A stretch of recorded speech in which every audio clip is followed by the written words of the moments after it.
Okay? Yeah. Chapter 55. Pradyumna born to Krishna and Rukmini. It is said that Cupid, who is directly part and parcel of Lord Vasudeva, and who was formerly burnt to ashes by the anger of Lord Shiva, took birth from the womb of Rukmini, begotten by Krishna. This is Kamadeva, a demigod of the heavenly planets, especially capable of inducing lusty desires. The Supreme Personality of Godhead, Krishna, has many grades of parts and parcels, but the quadruple expansions of Krishna, Vasudeva, Sankarsana, Pradyumna, and Aniruddha are directly in the Vishnu category. Kama, or the Cupid demigod, who later took his birth from the womb of Rukmini, was also named Pradyumna, but he cannot be the Pradyumna of the Vishnu category.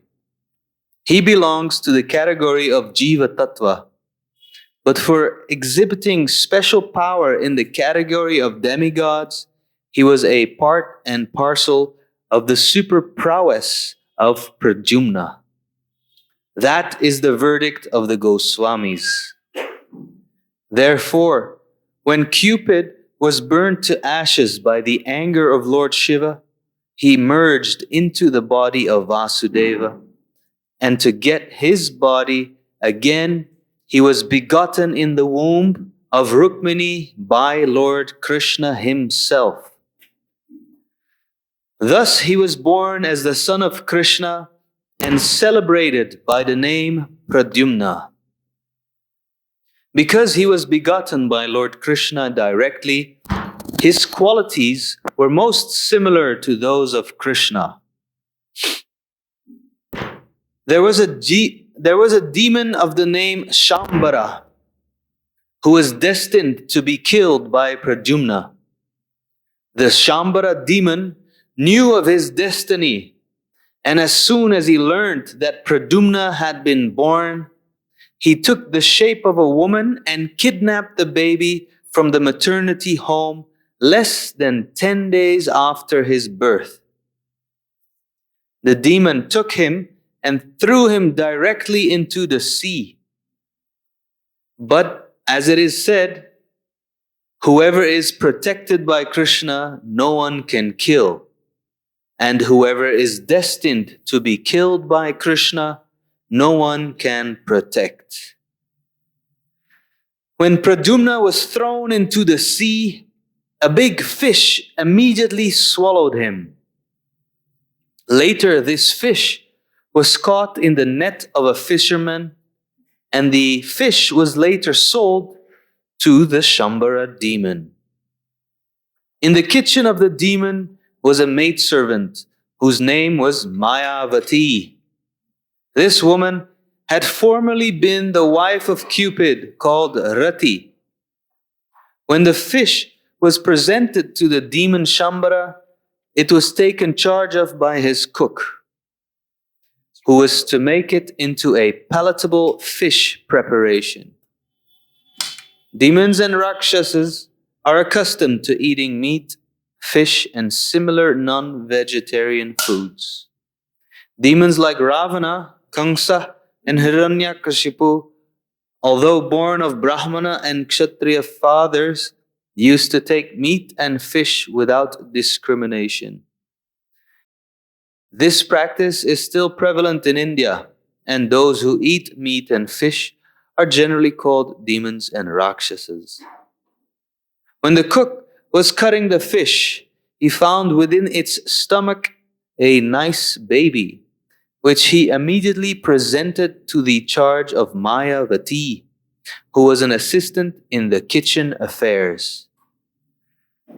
This woman was surprised to see how such a nice baby could remain within the belly of a fish, and the situation perplexed her.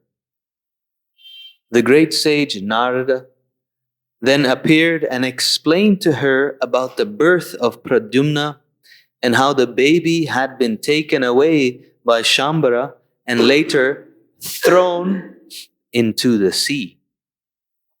In this way, the whole story was disclosed to Mayavati.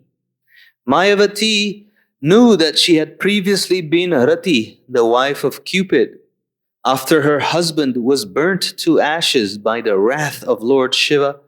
She was always expecting him to come back in a material form. This woman was engaged for cooking rice and dal in the kitchen. But when she got this nice baby and understood that he was Cupid, her own husband, she naturally took charge of him and with great affection began to bathe him regularly. Miraculously, the baby swiftly grew up, and within a very short period, he became a beautiful young man. His eyes were just like the petals of lotus flowers, and his arms were long, reaching down to his knees. Any woman who happened to see him was captivated by his bodily beauty. Mayavati could understand that her former husband, Cupid, born as Pradyumna, had grown into such a nice young man. And she also gradually became captivated and lusty. Smiling before him with a feminine attractiveness, she expressed her desire for sexual union. He therefore inquired from her, "How is it possible that first you were affectionate like a mother, and now you're expressing the symptoms of a lusty woman? What is the reason for such a change?" On hearing this statement from Pradyumna, the woman Rati replied, "My dear sir, you are the son of Lord Krishna. Before you were 10 days old, you were stolen by the Shambara demon and later thrown into the water and swallowed by a fish. In this way, you have come under my care. But actually, in your former life as Cupid, I was your wife. Therefore, my manifestation of conjugal symptoms is not at all incompatible. Shambara wanted to kill you, and he is endowed with various mystic powers. Therefore, before he again attempts to kill you, please kill him as soon as possible with your divine power. Since you were stolen by Shambara, your mother, Rukmini Devi, has been in a very grievous condition, like a kurari bird who has lost her babies. She is very affectionate towards you, and since you have been taken away from her, she has been living like a cow aggrieved over the loss of its calf. Mayavati had mystic knowledge of supernatural powers. Supernatural powers are generally known as Maya, and to surpass all such powers, there is another supernatural power called Mahamaya. Mayavati had the knowledge of the mystic power of Mahamaya, and she delivered to Pradyumna this specific energetic power in order to defeat the mystic powers of the Shambara demon. Thus, being empowered by his wife, Pradyumna immediately went before Shambara and challenged him to fight. Pradyumna addressed him in very strong language, so that his temper would be agitated and he would be moved to fight. At Pradyumna's words, the demon Shambara, being insulted, felt just as a snake feels after being struck by someone's foot. A serpent cannot tolerate being kicked by another animal or by a man, and it immediately bites its opponent. Shambara felt the words of Pradyumna as if they were a kick He immediately took his club in his hand and appeared before Pradyumna to fight. Roaring like a thunderous cloud, in great anger, the demon began to beat Pradyumna with his club, just as a thunderbolt beats a mountain.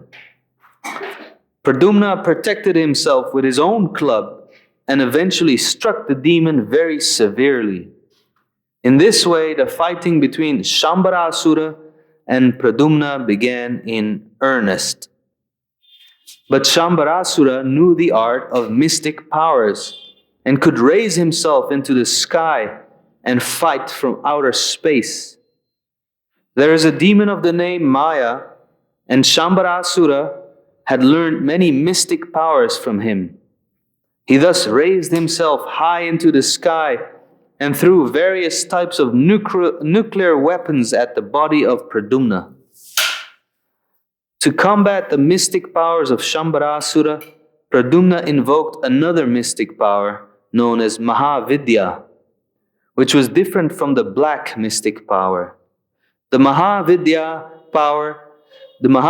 mystic power is based on the quality of goodness. Shambhara, understanding that his enemy was formidable, took assistance from various kinds of demoniac mystic powers belonging to the Guhyakas, the Gandharvas, the Pishachas, the snakes, and the Rakshasas. But although the demon exhibited his mystic powers and took shelter of supernatural strength, Pradyumna was able to counteract his strength and powers by the superior power of Mahavidya. When Shambharasura was defeated in every respect, Pradyumna took his sharp sword and immediately cut off the demon's head, which was decorated with a helmet and valuable jewels. When Pradyumna thus killed the demon, all the demigods in the higher planetary systems showered flowers on him. Pradyumna's wife, Mayavati, could travel in outer space, and therefore they directly reached Dwarka, his father's capital, by the airways. They passed above the palace of Lord Krishna and came down as a cloud comes down with lightning. The inner section of a palace is known as the Antahpura, private apartments. Pradyumna and Mayavati could see many women there, and they sat down among them. When the women saw Pradyumna dressed in yellowish garments with very long arms, curling hair, beautiful reddish eyes, a smiling face, jewelry and ornaments, they at first could not recognize him as a personality different from Krishna. They all felt very bashful at the sudden presence of Krishna and wanted to hide in a different corner of the palace. When the women saw, however, that not all the characteristics of Lord Krishna were present in the personality of Pradyumna, out of curiosity they came back to see him and his wife, Mayavati. All of them were conjecturing as to who he was, for he was so beautiful. Among the women was Rukmini Devi, who was equally beautiful with her lotus-like eyes. Seeing Pradyumna, she naturally remembered her own son, and milk began to flow from her breasts out of motherly affection. She then began to wonder, who is this beautiful young boy? He appears to be the most beautiful person. Who is the fortunate young woman able to conceive this nice boy in her womb and become his mother? And who is that young woman who has accompanied him? How have they met? Remembering my own son, who was stolen from the maternity home, I can only guess that if he is living somewhere, he might have grown by this time to be like this boy. Simply by intuition, Rukmini could understand that Pradyumna was her own lost son. She could also observe that Pradyumna resembled Lord Krishna in every respect. She was struck with wonder as to how he had acquired all the characteristics of Lord Krishna. She therefore began to think more confidently that the boy must be her own grown-up son because she felt so much affection for him. And as an auspicious sign, her left arm was trembling.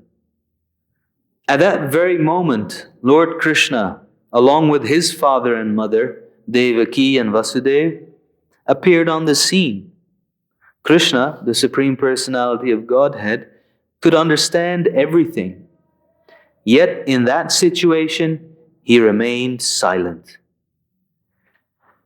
However, by the desire of Lord Sri Krishna, the great sage Narada also appeared, and he disclosed all the incidents. How Pradyumna had been stolen from the maternity home, and how he had grown up and had come there with his wife, Mayavati, who had formerly been Rati, the wife of Cupid. When everyone was informed of the mysterious disappearance of Pradyumna and how he had grown up, they were all struck with wonder because they had gotten back their dead son after they were almost hopeless of his return. When they understood that it was Pradyumna who was present, they received him with great delight. One after another, all the members of the family, Devaki, Vasudeva, Lord Sri Krishna, Lord Balaram, Rukmini, and all the women of the family embraced Pradyumna and his wife Mayavati. When the news of Pradyumna's return spread all over the city of Dwaraka, all the astonished citizens came with great eagerness to see the lost Pradyumna. The dead son has come back, they said. What can be more pleasing than this? Srila Sukadeva Goswami has explained that in the beginning all the ladies of the palace, who were all mothers and stepmothers of Pradyumna, mistook him to be Krishna and were all bashful, infected by the desire for conjugal love. The explanation is that Pradyumna's personal appearance was exactly like Krishna's, and he was factually Cupid himself. There was no cause for astonishment, therefore, when the mothers of Pradyumna and the other women mistook him in that way. It is clear from this statement that Pradyumna's bodily characteristics were so similar to Krishna's that he was mistaken for Krishna even by his mother. Thus ends the Bhaktivedanta purport of the 55th chapter of Krishna, Pradyumna born to Krishna and Rukmini.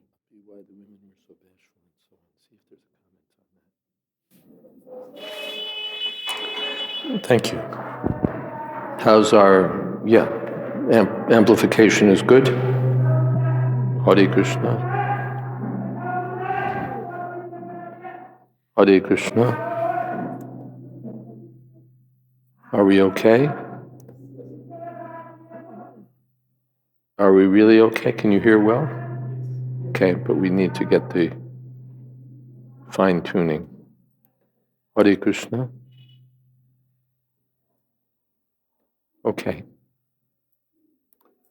Om Jnana Timirandhasya Gyananjana Sadakaya Chakshurn Militam Jena Tasmai Shri Gurave Namaha Shri Chaitanya Manobhistam Sthapitam Jena Bhutale Swayam Rupa Kada Mahyam Tadhati Sapadantikam Vandehang Shri Guru Shri Jata Padakamalang Shri Gurun Vaishnavamscha Shri Rupam Shagrajatam Sahagana Raganatan Vitam Stam Sajivam Sadvaitam Savatutam Parijana Sahitam Krishna Chaitanya Devam Shri Radha Krishna Padan Sahagana Lolita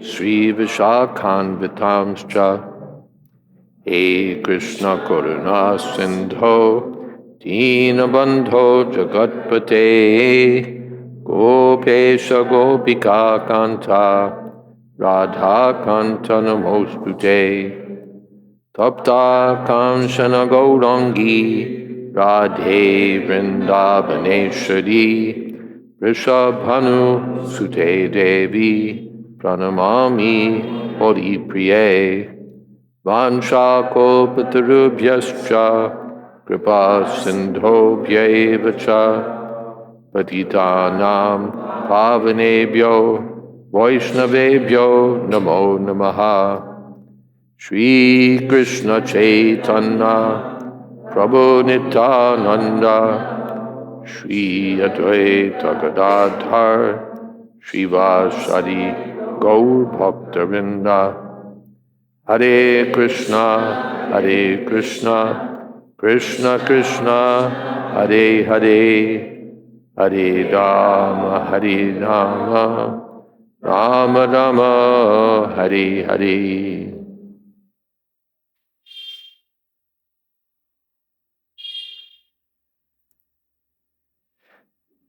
There's a discussion at the beginning.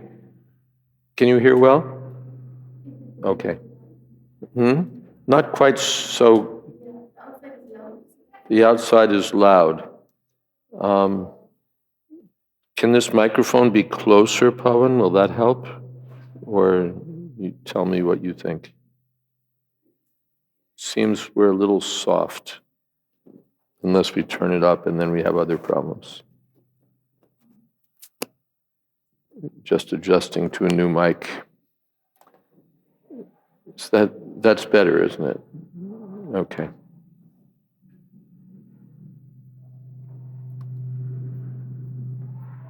So we begin with the discussion of who Pradyumna is. Is he Vishnu? Is he Cupid? And the conclusion appears to be that he's one of the jivas, but that he's part of the super prowess of Pradyumna, the personality of Godhead. These things get complex, but that's and I've seen the discussion by the acharyas is quite involved. But the summary is that he's a jiva, but he has special powers.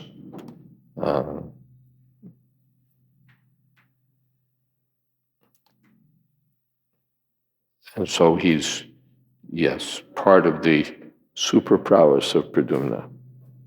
What exactly that means, one has to be more learned to understand. Cupid was burned to ashes. He's therefore called Ananga. Ananga means one who has no body. So Cupid was burned to ashes by Lord Shiva. The story is that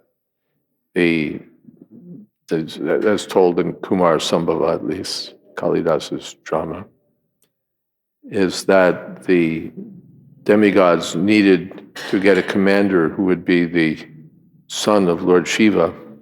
But Lord Shiva was in meditation, so where were they going to get a son? So they engaged Parvati to agitate Lord Shiva. But he didn't get Lord Shiva so dhira, so sober, that he didn't get agitated. But he became so angry at Cupid that he burned Cupid to ashes by his mere glance. So anger is called the younger brother of lust, and it's more difficult to control anger than even to control lust. So Cupid's body was burned to ashes, but it merged into the body of Vasudeva, and he was born again as the son of Rukmini. and with qualities similar to those of Lord Krishna, like father, like son. Then we come to the Shambhara demon. He was destined to be killed by Krishna and by Pradyumna, and he knew it. So when Pradyumna was born, he took the shape of a woman, stole the child from the maternity home, and threw him into the sea. But whoever Krishna wants to kill, no one can protect. Whoever Krishna wants to protect, no one can kill. And so Pradyumna lived on in the body of the fish. The fish was caught by a fisherman. The fish was sold to ultimately the kitchen of Shambhara. And when the cook cut open the fish, he saw the baby and gave it to his assistant, Mayavati, who, as it turns out, in her previous life was Rati, Cupid's wife. So Mayavati took care for the child. The child quickly grew up miraculously, and then Mayavati, who knew who Pradyumna was, became attracted to him romantically. So Pradyumna, what's this? You were taking care of me just like a mother, and now you want to be like a lover? No, sir. I was your wife before. This is the history. So then she was accepted, and she invested him with her mystic powers. Prabhupada said the woman is an inspiration for the husband.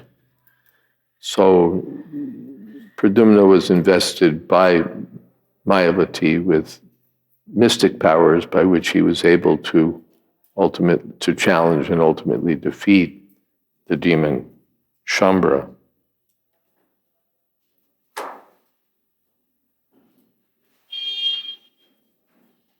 Then by employing further mystic power, the Pradyumna's wife was able to take Pradyumna with her through the air or through outer space to Dwarka, and they sat down in the Antapur, the inner quarters of the palace where the ladies live. And the ladies were all surprised and astonished. At first they thought he was Krishna, because he looked just like Krishna, the same beautiful features. But then they could see, no, he's not Krishna, he's a little different. So they became curious, who is this boy? Who is this woman who's with him? And Rukmini, who was among the ladies, by intuition could perceive, could feel that this boy seems just like my son. If my son were alive, he would be like this boy. And so she could understand that he must be my son.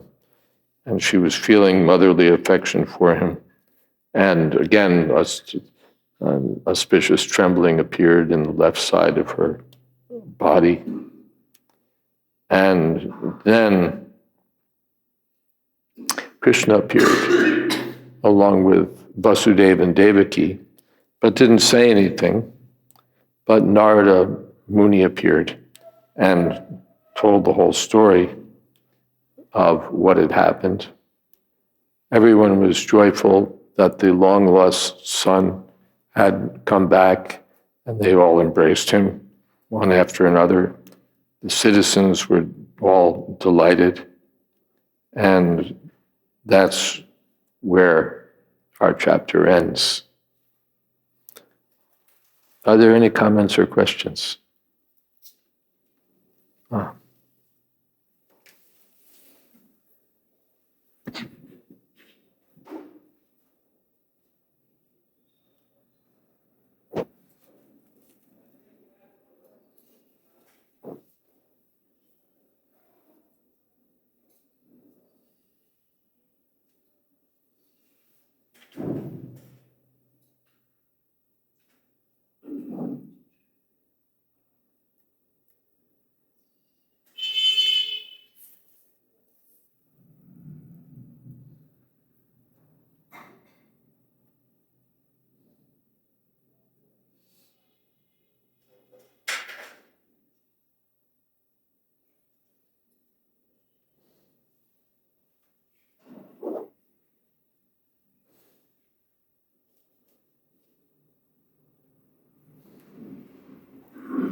Okay. Yes. Krishna. Of course, we read the baby in the stomach of the fish and we think, okay. I was wondering in that regard, but also in general, how can we be both independently thoughtful and surrendered at the same time? How can we be independently thoughtful and surrendered at the same time? You mean, how can we believe all these things? In that regard, yeah, but also, for instance, when the spiritual master says something or we read instructions of Prabhupada, how can we both be our own individuality and be surrendered completely? Well, one thing is that independently thoughtful doesn't mean that we challenge the assertions of the spiritual master or the Shastras. Independently thoughtful doesn't mean that. Prabhupada's not looking, when he says that we should be independently thoughtful, doesn't mean we should second guess the spiritual master. We should wonder whether what he's saying is right or wrong. We should question everything that the Shastra says to see if we agree with it. That's not the intention. Independently thoughtful means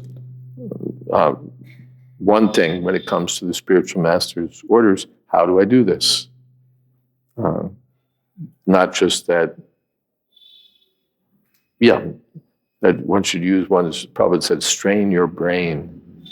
Strain your brain. How do we accomplish what the spiritual master desired? That's independent thoughtfulness. Another meaning is that we don't have to be bound by the opinions of materialistic peers who would say, well, how can you surrender to this, blah, blah, blah, blah. They can think what they want, and we can think what we want. So we're independently thoughtful in that way.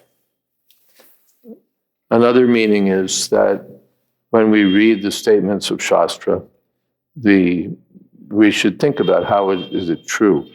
There's a relevant statement from St. Augustine. The standard formula that people follow is, I want to understand so that I can believe. And so, I understand in order that I may believe. And Augustine turned this around. I believe in order that I may understand. If we start with what Prabhupada called submissive oral reception, and I don't know how it's true, but I accept the authority of Shastra, then Krishna will reveal how it's true. If we start by challenging, then we just keep our faith in Maya's version of things, and that's our misfortune. If we demand to understand everything first, Prabhupada said, what will you understand with your pea brain? But if we hear with submissive oral reception, all right, I'm hearing from the authority, by nature of being the authority, knows more than I do. So let me hear and try to understand. Prabhupada gave the example that the father says, this is a watch. And we accept, all right, it's a watch. What does it mean that it's a watch, and so on? That we'll come to understand. But if we start off with, well, why is it called a watch? And why do I have to call it a watch just because we're not going to understand anything past that. We'll never get to tell the time. So I believe in order that I may understand. As I pointed out a couple times, Prabhupada says in the beginning of Bhagavad-Gita as it is, that we should at least theoretically accept that Krishna is the Supreme Personality of God. Because by that theoretical acceptance, all right, now I have an open mind and I can consider everything and then reach the right conclusion. Another meaning of independently thoughtful is like the Goswamis, Nana Shastra Vicharane Kanipano. They scrutinizingly studied all the Shastras. I always find it enlivening to see how some point that we might just gloss over as, well, all right, that's what it says, or not even think about, the Goswamis look at. How is this possible when it also says that? They look at apparent contradictions, and then they do their research, and they find how to reconcile those apparent discrepancies. And then they write about that in their books. So that's another meaning of independently thoughtful.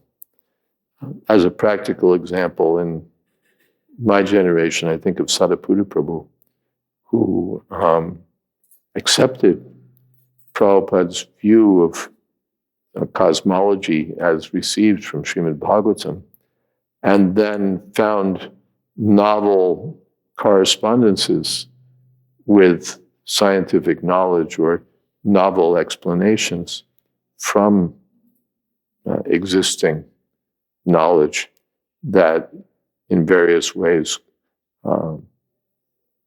correlate with the conclusions of the picture of Srimad Bhagavatam. And so we get these, you have a geocentric picture of the universe, and then you have these orbits as known in modern science going in, perhaps you've seen the illustration of a curlicue fashion, because if you're a mathematician, it doesn't really matter what's revolving around what. You can calculate either way and understand the position of things. So when you calculate that way, he sees various correspondences with known features of the cosmos, which were supposedly unknown at the time the Bhagavatam was written. He also finds other things that were unknown or in principle unknowable to modern science until very recent times. Distances calculated by triangulation that required instruments of precision. Triangulation means you're in one place, you're in another place, and you can calculate the position of a third object, but you have to have sufficiently good instruments to do that. They didn't have the instruments. And yet, and so they were way off. They had all these calculations that were nowhere. And yet the numbers given in the Bhagavatam correspond more closely to the modern numbers that we have, although they presumably didn't have any of those instruments, and so on. So Sadaputta found out all these interesting things and made interesting hypotheses and explanations of what the Bhagavatam says.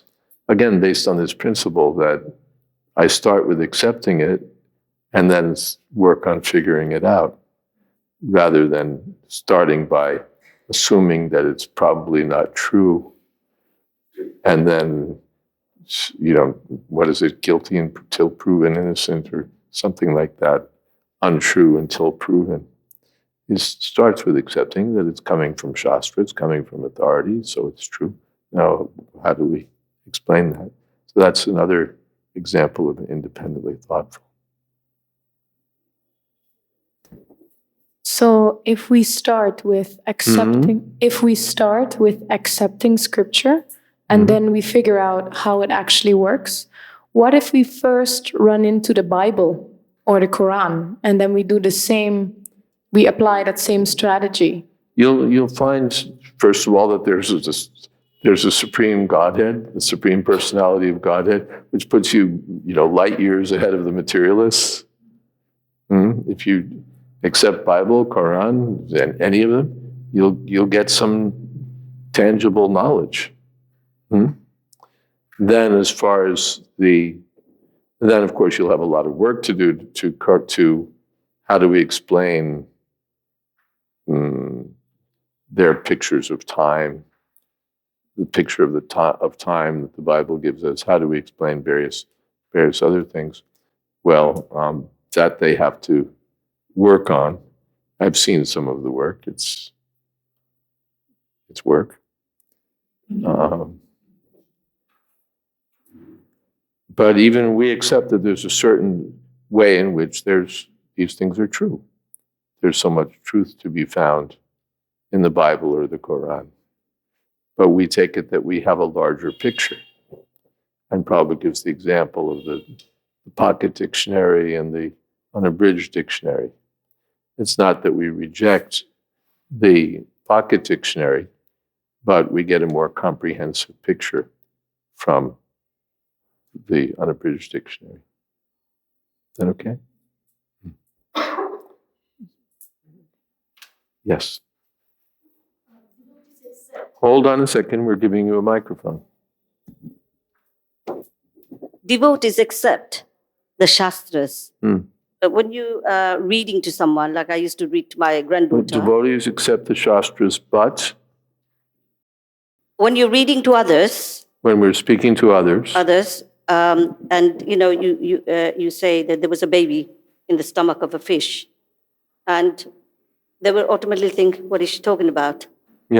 Yeah, but how I linked it is we are supreme. How I linked this as I was reading. You have to. The acoustics in this room are miserable, and so you have to speak slowly. Yes, into the mic, okay, slowly and clearly. I'm getting it slowly. So what I was trying to say was that it's difficult to explain to others who are not reading the Shastras, or devotees, to explain to them about the transmigration. We're the soul and we transmigrate. So when I was looking at this bit here, when the cook cut the fish, found within the stomach a nice baby. So I was just linking that we are soul. We transmigrate one body to another. And Supreme Personality Godhead, He's the Supreme Soul. He can do anything. So we can comprehend that, yes, this is true. But to explain to others, when we explain, even... You started loud enough, and then you thought that everything was fine, and you go back to speaking in a low voice. Oh, okay. And now you're gone again. Okay. I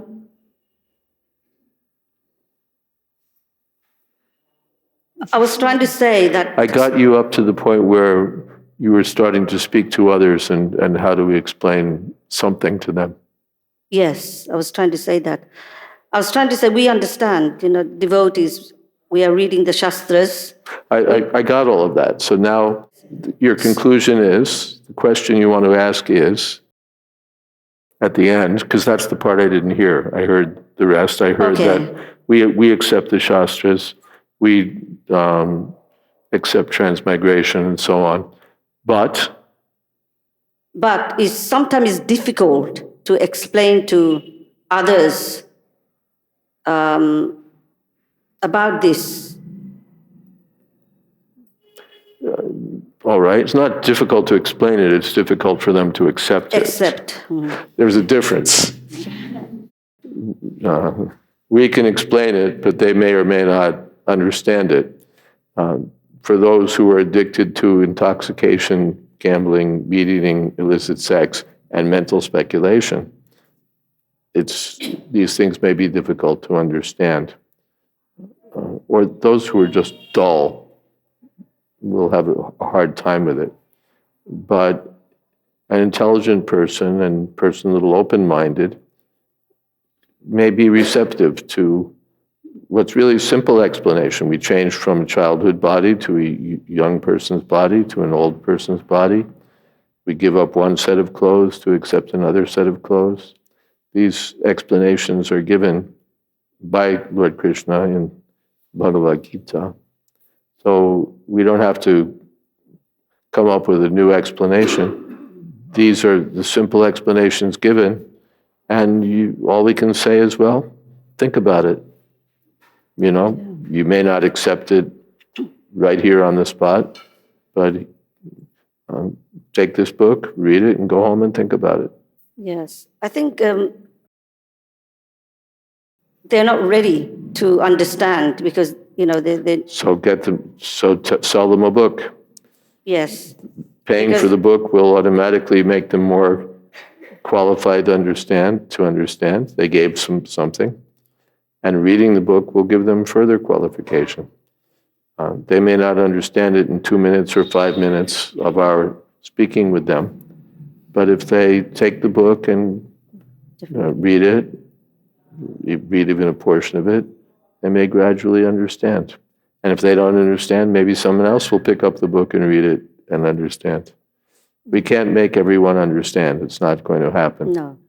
But our duty is, here's the message, and if you're fortunate, you'll accept it. Like Krishna came as a Matsya Varaha. Krishna? Krishna came as Matsya and Varaha. Yeah. So, you know, that's those stories. I mean, I bought many of those stories and kind of distributed. We're hopeless. As long as you speak like this, I'm not going to be able to understand what you're saying. Oh, okay. So, and please don't have me ask you again and again to speak up. Just continue to speak up, or I'm going to give up and go on to the next person. I'm trying to say that about the stories of Matsya and Varaha. Mm-hmm. At the early stage when I came, I couldn't understand how Lord can be in those forms. And then I read again and again to my granddaughters, trying to understand. And I found that, you know, as you read more and more, and the understanding that comes. It's a purifying process. Yes. The more we read and try to understand, the more we do understand. Good. Thank you for that. Thank you very much. Hare Krishna.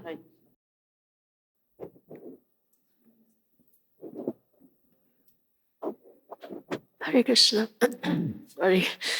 Marge, I'm thinking about, we know that the material world is Jakalam Sasvatam, full of suffering. Yes. We know And as if you speak aspiring- directly into the mic also, you'll have similar success. We also know that as aspiring devotees, we can't expect utopia. But when it comes to the spiritual world, I mean, I would have expected different. Yet we see with Rukmini, when she accepts Krishna, when she surrenders to Krishna, the first thing that happens is her attachment to her brother is highlighted and then severed. And sorry, Marge. It's not working. You have to speak louder, Okay. more clearly. Okay, I try. We see with Rukmini Yes. that when she surrenders to Krishna, Yes. her attachment to her brother is highlighted Yes. and severed in some way. And then now her son is taken away at birth. And it seems like a lot of tragedy. And it can't really be for her purification because, No. you know. So how do we understand? It's not for Rukmini's purification because she's already pure, but these things are lila, or pastimes. So they're dramas performed by the Lord and his energies through the agency of Yogamaya, by which love for Krishna increases.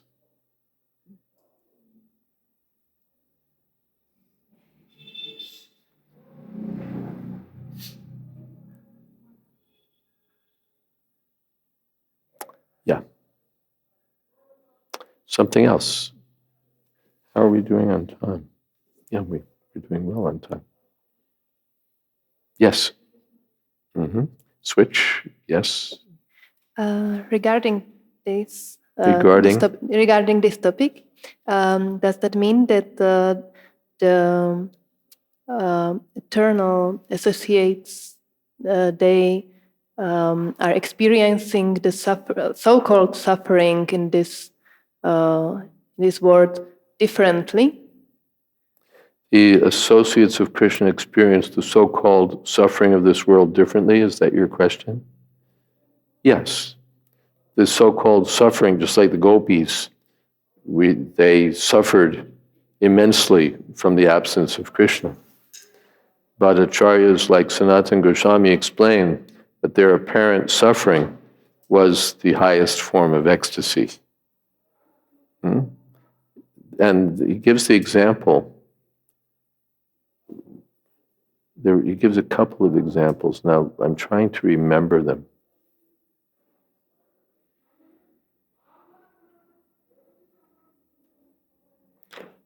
Ice to the touch it's so cold that it may appear hot, right? It almost feels like ice burns. It's so cold. So there's a similar paradoxical nature to the apparent misery of the gopis, that they're experiencing the greatest intimacy with Krishna in that mood of separation, and therefore the sweetness or the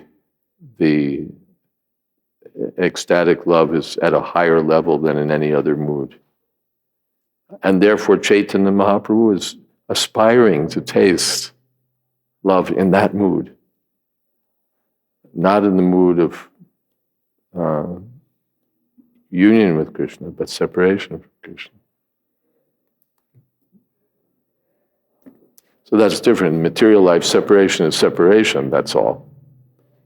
But on the spiritual platform, it's the highest form of intimacy. Thank you. May I have a second question? Mm-hmm. It is said that Sri Chaitanya Mahaprabhu is nowadays everything is under his control. Everything is Under his control. under Chaitanya Mahaprabhu's control? Okay. But at the same time, Vrindavan is Radharani's kingdom. And Understood. At the same time, Vrindavan is under Radharani's control. At the same time, Vrindavan is under Radharani's control. Yes. So how do they share? Or is it like Krishna is also under Radharani's control.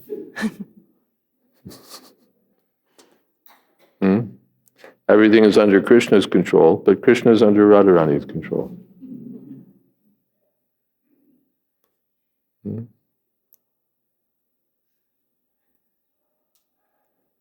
Or, I'm not sure if this is not shastrically authorized, so we'll just provisionally put this out for your thought. Krishna rules the universe, but Vrindavan is home, and the woman always rules the home.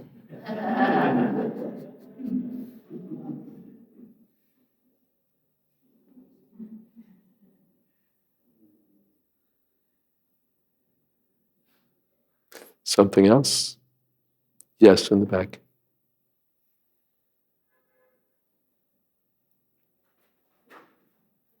Hare Krishna. I was just wondering, is there such a thing as over-dependence on the devotees? Is there such a thing as? Over-dependence on devotees. As overdependence on what? On devotees. On devotees? Yeah. Some devotees are notoriously undependable. It's not that we can just say, okay, choose your categories, devotee, okay, unlimitedly dependable. Forget it. It's not that by being a devotee one becomes infallible or invariably dependable. Prabhupada had so many devotees that he couldn't depend on, and he knew it, or that we knew we couldn't depend on, or that you can depend on them for some things, but not for other things. So finally, we have to depend on Krishna. He's unlimitedly dependable. You can't over-depend on Krishna, because he's overly dependable.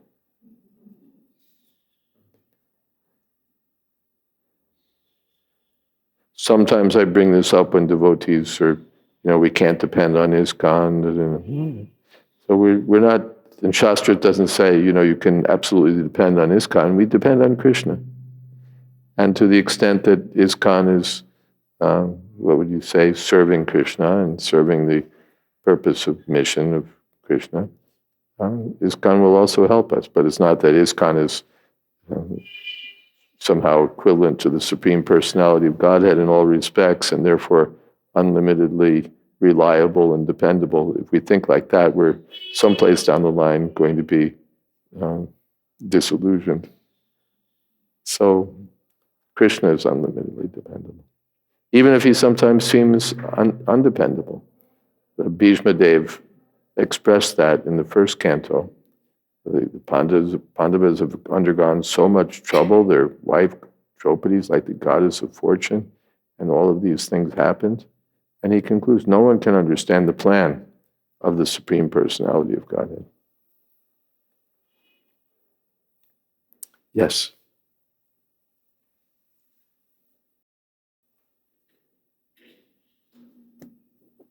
Hare Krishna Maharaj.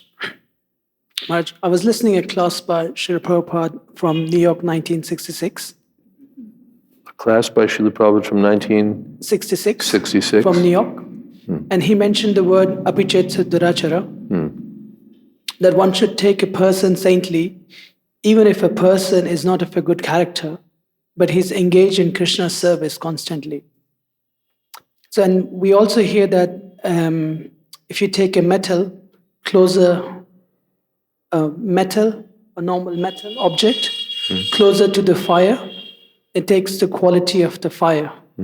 So my question is how is it possible that if someone is constantly engaged in Krishna's service, but he still doesn't develop the qualities of or characters? Doesn't have the qualities or doesn't develop the good qualities? Because he's not the Supreme Personality of Godhead. And because so many devotees are in the practice stage. Practice makes perfect, but practice isn't the stage of perfection. It's the practice stage. So in the practice stage, there may be, Prabhupada discusses this in purport to that verse, Apichet Sudaracharam.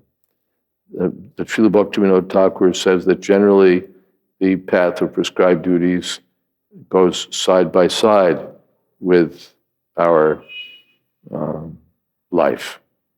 Sometimes there's a cross between devotional service and our embodied life. And then there may be some discrepancy. But give some more. But the devotee sticks to the process and everything is sorted out.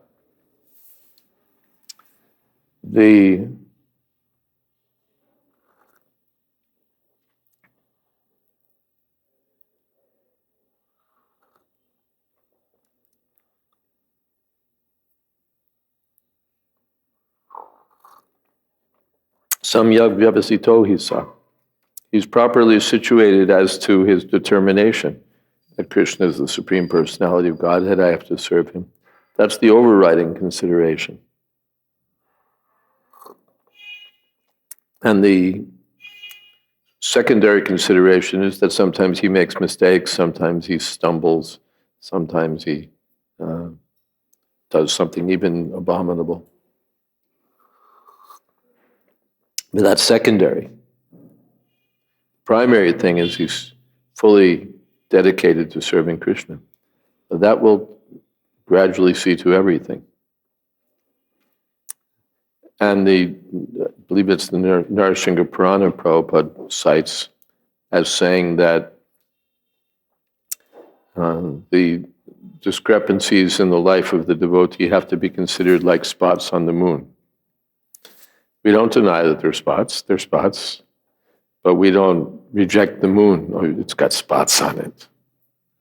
We accept that, all right, spots or no spots, still it's the moon. So the devotee is not rejected for having some even serious discrepancies. Bhajate mam ananya bhak sadhureva. Still he has to be considered a sadhu. So, Maharaj, so in a modern day context, how do we apply this word when it comes to institute? Because when it comes to institution and maintaining institutions, if they're Vaishnava institutions, ultimately have to be guided by Vaishnava philosophy. Otherwise, what is their claim to being Vaishnava institutions? If they're only guided by public opinion, then they're another kind of institution. So we have to, first of all, accept the authority of Krishna. He's the person who's the head of the institution, ultimately. And then we have to address things accordingly. There may be institutional requirements or what have you, but finally, our basic principle has to be that Krishna is right and that what he says we accept. Otherwise, what is our claim to being Vaishnavas? Then we have to make our own philosophy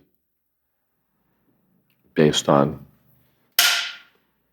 public perception or our own moral values or what have you. But first, our starting place is supposed to be what Krishna says, and then we work from there.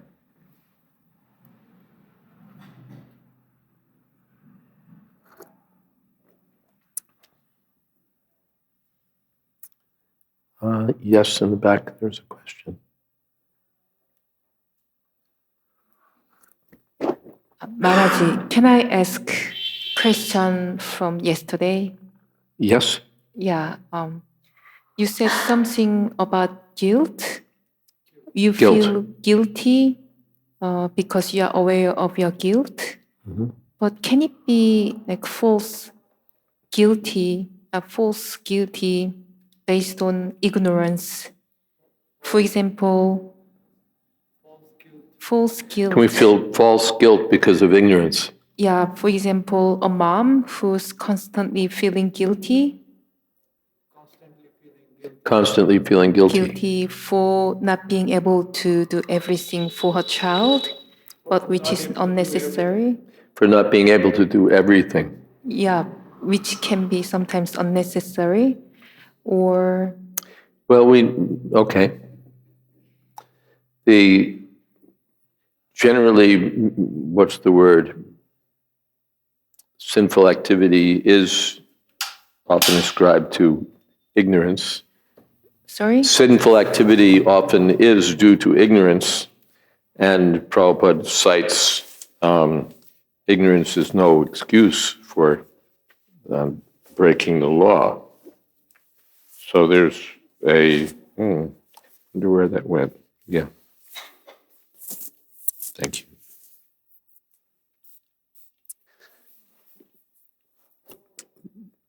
There's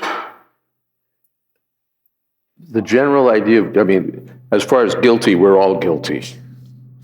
And really, none of us appreciates how guilty we are. If we really did a proper inventory, the extent of our guilt would be beyond the number of gigabytes available to record the data. And if you add all the various lifetimes in which we've been guilty, then, all your data centers are going to combust. So there's a statement that Prabhupada makes. I believe in prayers by King Kulashekar and purports, or though it could be Narad Bhakti Sutra, and it's supported by a statement, or it draws from a statement by Srila Rupa Goswami, like to this effect, that when our feelings of guilt or incapability or fallenness or what have you result in decreasing devotional service, then it's pratikul, it's unfavorable for the ultimate goal of life. And when it supports our progress in devotional service, then it's good. There's this modern bias against guilt. You should never feel guilty. You don't want to be overburdened with guilty feelings. And so we just want to be able to do everything and not feel guilty about it. I can't go on feeling guilty about what, raping this girl, stealing this money, running over this pedestrian, whatever the things that I do. I don't want to, be hung up and feel guilty for the rest of it. That's a pathological state of mind. A person who can't feel guilt is a, what's the word? Psychopath. Thank you, that's the word. Is a psychopath. You have to feel guilty, otherwise something's seriously wrong with you. We all do things for which we deserve to feel guilty and should feel guilty. And this modern idea that, why should I feel guilty is stupid or pathological. But we shouldn't wallow in our feelings of guilt, swim in our feelings of guilt to the extent where we think, I can never serve Krishna, I might as well give up. It's a hopeless case. It should go the other way, that I have so much, such a record of sinful activity that I have no alternative but to surrender to Krishna. And Krishna is so kind and so powerful that he can, Aham tvam sarva papebhyo mokshayashami. He says, you surrender to me, I'll free you from all sinful reactions. So we should take that course. Does that make sense? And does that answer your question?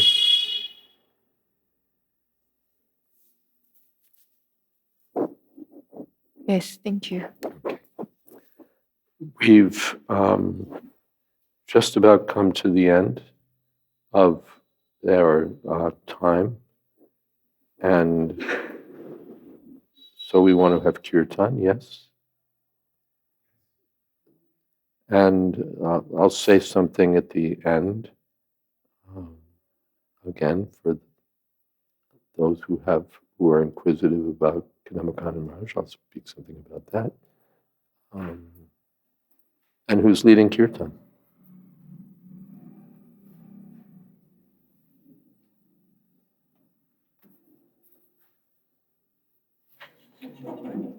Yeah.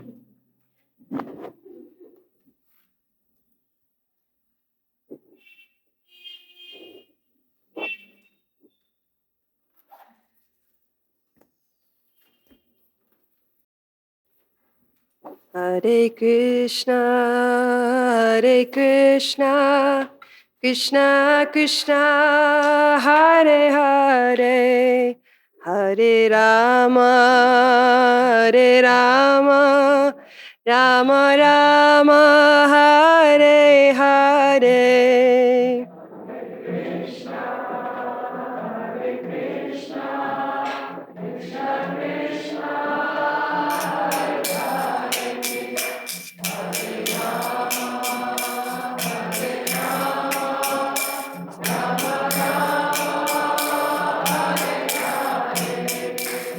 Hare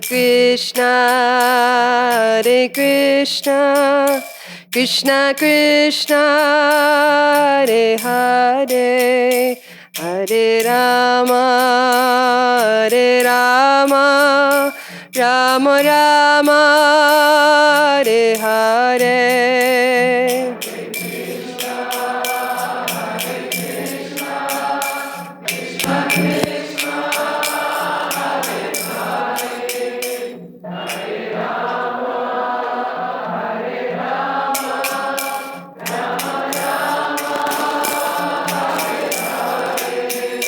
Hare Krishna, Krishna Krishna, Hare Hare, Hare Rama, Rama Rama, Hare Hare.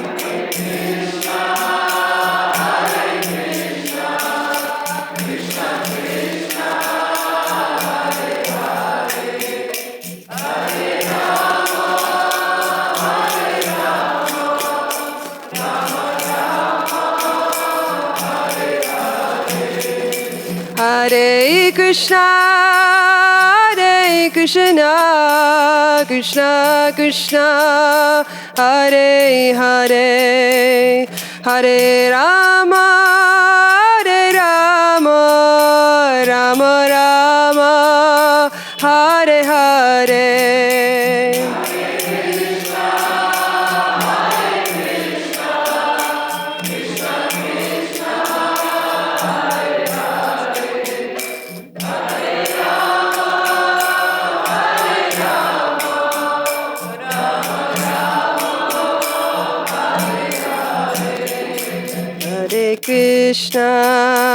Hare Krishna, Krishna Krishna, Hare Hare, Hare Rama, Rama Rama, Hare Hare.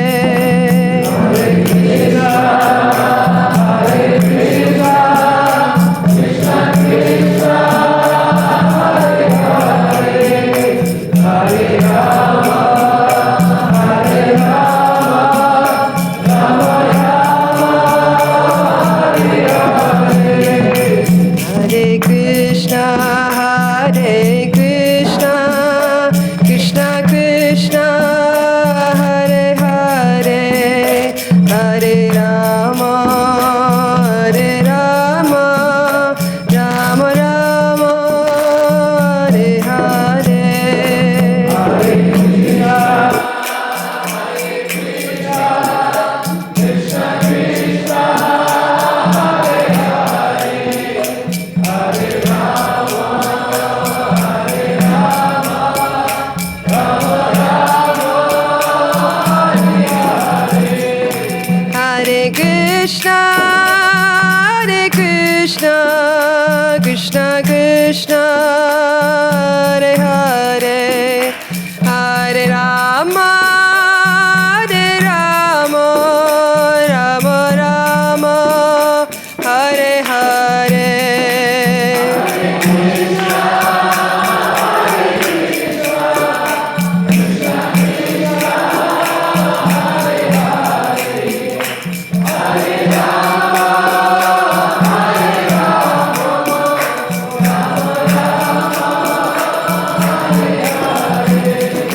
Hare Krishna,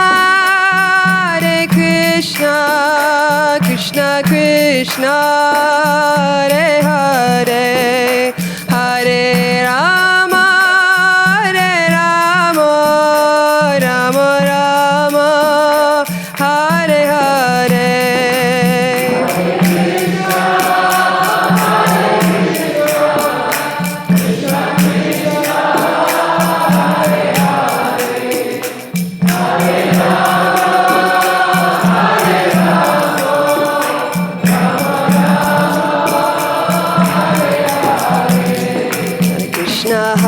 Krishna, Krishna Krishna, Hare Hare, Hare Ram, Ram Ram, Hare Hare.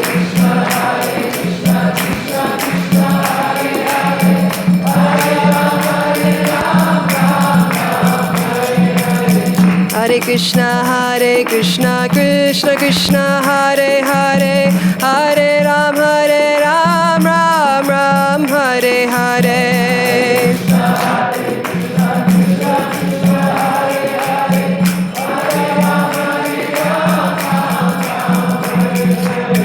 Hare Krishna, Krishna Krishna, Hare Hare, Hare Ram, Ram Ram, Hare Hare.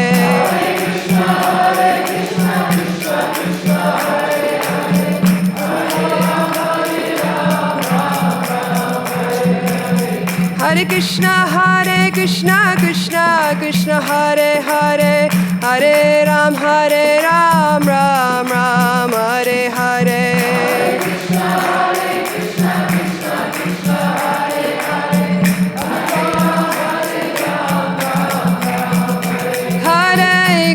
Hare Krishna, Krishna Krishna, Hare Hare, Hare Rama, Rama Rama, Hare Hare.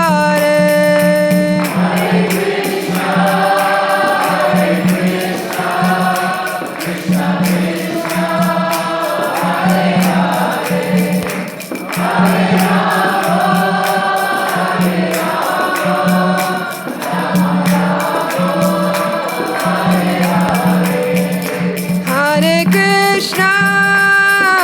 Krishna, Krishna Krishna, Hare Hare, Hare Rama, Rama Rama, Hare Hare.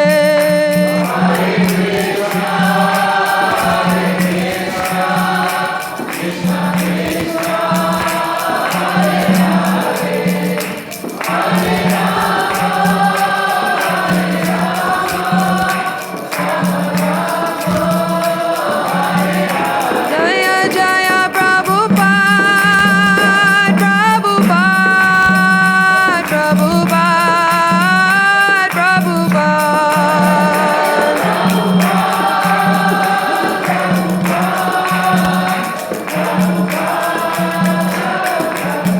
Jaya Jaya Gurudev, Gurudev, Gurudev, Jaya Jaya Gurudev.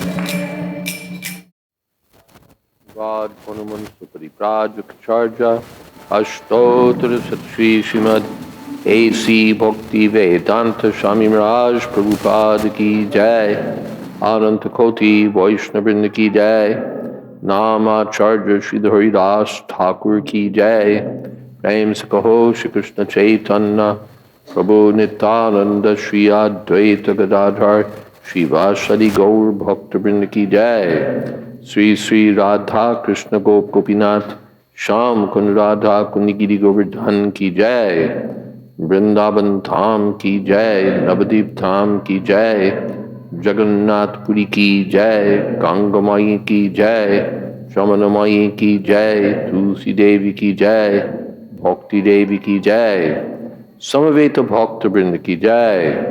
All glories to the assembled devotees. All glories to the assembled devotees. All glories to the assembled devotees. Gaur Premanande Haribo. Thank you again very much. Thank you for the kirtan. And we can end here.